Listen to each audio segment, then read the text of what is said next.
Red light, phone comes out. Waiting in line, phone. Standing at the microwave for 90 seconds, phone. We have quietly declared war on every empty moment, and we are winning. There's almost no gap left in a day that we don't immediately fill with a glowing screen. It feels like a victory over wasted time, but neuroscience suggests you might be stealing something from yourself, one of the most creative and important states your brain can enter. The thing we're all so desperate to avoid, boredom, might be doing something we badly need. Here's what's actually happening when you do nothing. Your brain does not switch off. In fact, a whole network of regions lights up, something researchers call the default mode network, first mapped by neuroscientist Raichle and his team in 2001.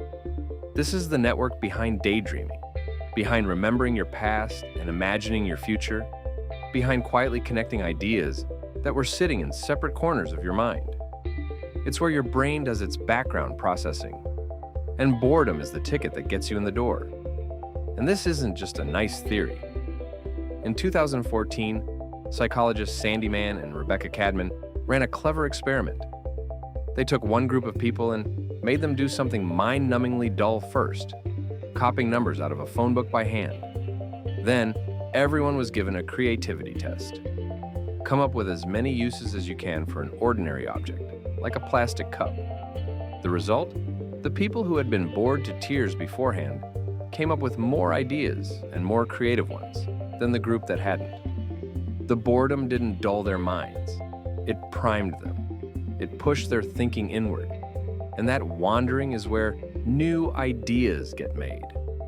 This is why your best ideas tend to ambush you in the shower, on a walk, while you're staring out a train window, and almost never while you're grinding away, glued to a screen.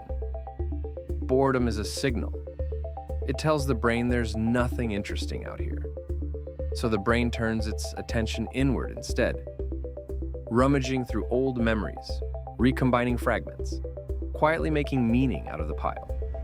Your deepest, most original thoughts are often born in your dullest moments, not despite the emptiness, but because of it. So step back, and something uncomfortable comes into focus.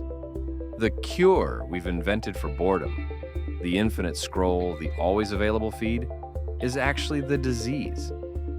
Every single time you fill a tiny gap with your phone, you cut off the default mode network, right as it was about to switch on. It's not that we can't stand being bored anymore. It's that we never let ourselves stay bored long enough for the interesting part to begin. Now, to be fair and honest, this is about brief, chosen boredom. Chronic boredom with no way out is genuinely painful, and it's linked to real distress. That's a different thing. The point isn't to romanticize empty lives, it's to stop strangling the small, useful boredom that used to fill our days. So what do you actually do? First, leave the gap empty. In line, on a walk, riding the bus, let your mind wander instead of reaching for the phone. Second, take a boredom walk.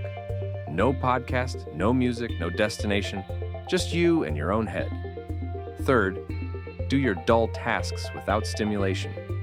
Wash the dishes, fold the laundry, and let your thoughts drift instead of queuing up a video. Fourth, protect nothing time, for your kids and for yourself. The empty afternoon is where imagination grows. And fifth, learn the difference between boredom you've chosen and boredom you're trapped in, because the first kind is fertilizer. So the next time your hand drifts toward your phone just to kill 1 second of silence, try pausing. Let the boredom actually arrive. That empty space isn't a hole you need to fill. It's the place where your most creative self quietly wakes up, if you'll only give it the room. So tell me, when was the last time you let yourself be truly, completely bored, with nothing to fill it? And what showed up when you did?